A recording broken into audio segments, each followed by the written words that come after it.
ఆయన ఉన్న ఇల్లు నెల్లూరులో ఉంది, ఆ విలేజ్ లో ఉంది.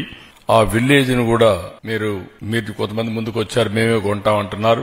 ఏం చేస్తారు, కొంచెం వర్కౌట్ చేయండి. దాన్ని కొని ఒక మెమోరియల్ గా మనం తయారు చేస్తే శాశ్వతంగా ఎవరు వచ్చినా అక్కడ పోయి చూసేట్టుగా ఒక మ్యూజియం తయారు చేద్దాం.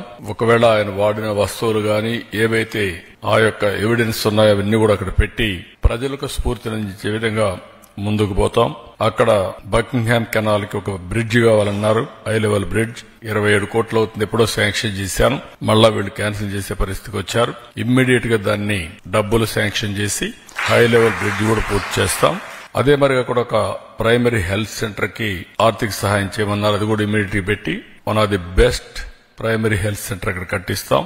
1 కోటి 2 కోట్లు అయితే ఎంతైనా సరే 1.5 crores అవి కూడా ఖర్చు పెడతాం. అక్కడ ఒక హై స్కూల్ బిల్డింగ్ ఉంది, ఆ స్కూల్ బిల్డింగ్ సరిగా లేదని చెప్పి ఒక ఇది ఇచ్చారు. ఆ హై స్కూల్ బిల్డింగ్ ఎంత అయితే అంత 5 కోట్లు అవుతుందా 10 కోట్లు అవుతుందా కట్టి ఒక ఆధునికమైనటువంటి బిల్డింగ్ కట్టి ఆ హై స్కూల్ కూడా ఆయన పేరు పెడతామని చెప్పి కూడా నేను మీకు తెలియజేస్తున్నాను.